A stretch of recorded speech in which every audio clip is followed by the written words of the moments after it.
I mean, I'm sure that, there's going to be a little nice pile of, trolls that'll dog us somewhere, but it is kind of funny. It's like, Sevendust is an American heavy rock band from Atlanta, Georgia. They've shared stages at clubs, small venues, large concert houses, and outdoor festivals with some of the biggest names in the industry. They're one of the most dedicated and hardest-working bands around. Formed in 1994 by bassist Vince Hornsby, drummer Morgan Rose, and guitarist John Connolly. The three guys had been together in a previous band called Snake Nation. After recording a demo for their new band, the group decided they needed a new vocalist. After about a year, they found local singer Lajon Witherspoon. Even bigger now. It's been a pleasure. I can't wait to put it to rest. This is a very emotional ride, but it's a beautiful evening, and I've had a great time. And we're ending up, we only have like 4 more shows after this, so it's been good. And I can't believe that people love it. And I always wanted to be that type of writer.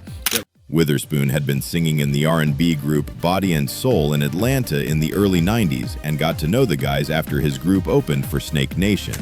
Guitarist Lee Banks was the final member to join the new rock band that was now known as Rumblefish. After finding out that another band had already laid claim to the Rumblefish moniker, they decided to abandon that name.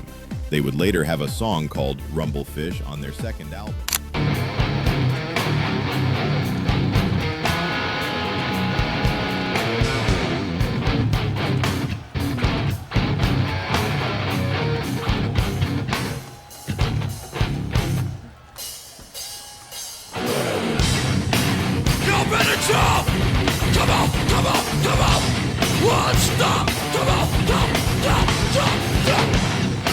The band chose the new name Crawl Space and had their song My Ruin featured on the Mortal Kombat More Combat soundtrack in 1996. When Banks could no longer keep up with the band's schedule, another guitarist had to be found. The foursome had their eyes locked in on 2 guitarists from the same North Carolina band Still Rain, Troy McLawhorn and Clint Lowry. Clint eventually won the guys over, and the classic lineup out that there was also another band called Crawl Space and that they wanted money for their naming rights. The guys had to search for yet another band name. During this time, Hornsby happened to find a pesticide canister in his grandmother's garage labeled Sevendust. A quick spelling change, and the new name Sevendust stuck.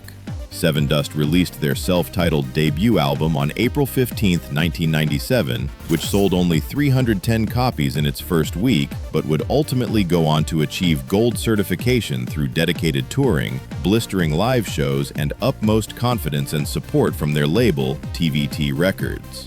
Since formation, Sevendust have attained success with 3 consecutive RIAA Gold-certified albums, a Grammy nomination, and have sold millions of records worldwide.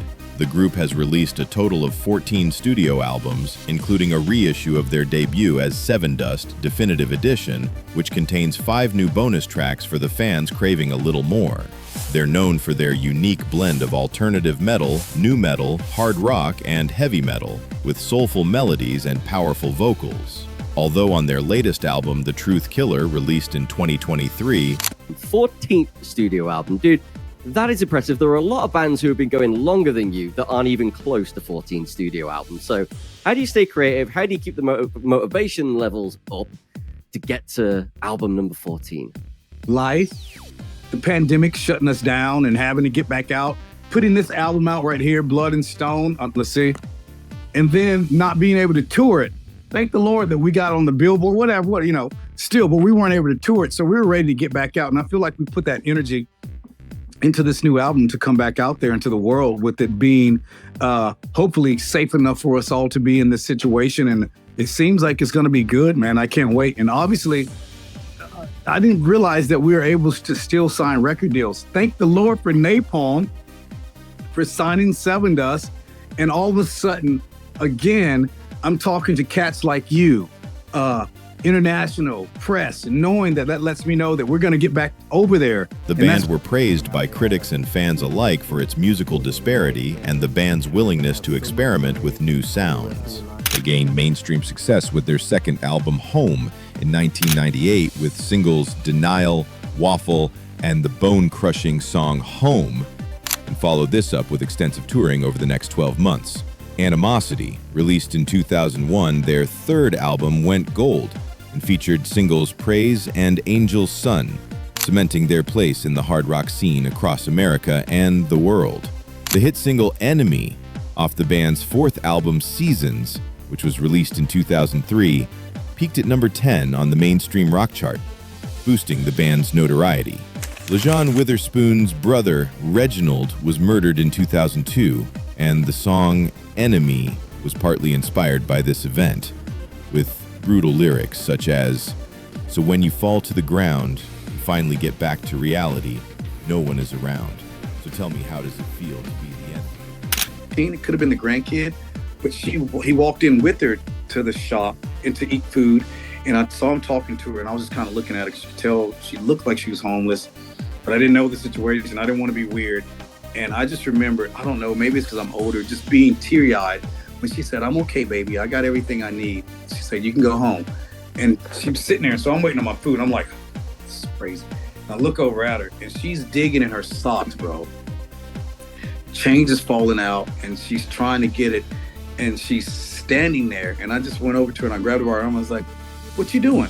And she's like, "I'm just trying to get some money. I'm gonna get me some food." I'm like, "What you want?" And she's like, "Oh, I'm just gonna get the..." And she said what she wanted. And I said, "You sit down." And I said, "You put your socks back on." And she's like, "I can sit down." I was like, "Yes, ma'am." I'm gonna cry. Woo. On December 11th, 2004, after playing a show in Columbus, Ohio, it was announced that Clint Lowry had left the band mid-tour because he wanted to play with his brother, Corey Lowry, in his new band, Dark New Day, who had reportedly just signed with Warner Brothers Records. A temporary guitarist was found for the rest of the dates, and Lowry was eventually replaced by Sonny Mayo from Snot and Amen. At roughly the same time, Sevendust and TVT Records parted ways. In early 2006, the band themselves were considered bankrupt. Wine Dark Records had imploded, leaving them without distribution, tour support, or promised advance payments. The band owed money to crew members and other staffers, and had a mounting credit card debt. In April, they expected that a tax refund from the US government would help ease the burden. Then they found out their accountant hadn't paid their taxes, and they owed $120,000 to the government. "We were beyond broke," says Morgan Rose. "We had a debt load close to $1 million, and we were in a position where, no matter how much money we thought we were making, we were still having to pay and pay." On March 26, 2008, Sevendust announced that Lowry had quit his duties as guitarist for Dark New Day and would be returning to the Sevendust lineup, and the juggernaut would not be stopped. Over the years, Sevendust has released 14 studio albums, with their latest being Truth Killer in 2023. They have played massive festivals such as Dynamo Open Air, Ozfest, even Woodstock 99, and have toured with many bands such as Korn, Stained, Nonpoint, Reveille, Godsmack, Mudvayne, Mushroomhead, Powerman 5000, Creed, Kid Rock, Machine Head, Limp Bizkit, Disturbed, and Metallica. Sevendust has attained success with 3 consecutive RIAA Gold certified albums, a Grammy nomination for Thank You in 2016, as well as millions of albums sold throughout their career. Give me a chance to come around. Sevendust is set to tour America at the end of... Drop a comment below of your favorite Sevendust show, and make sure you subscribe to the Heavy Metal Cartel for more progressive and heavy metal videos.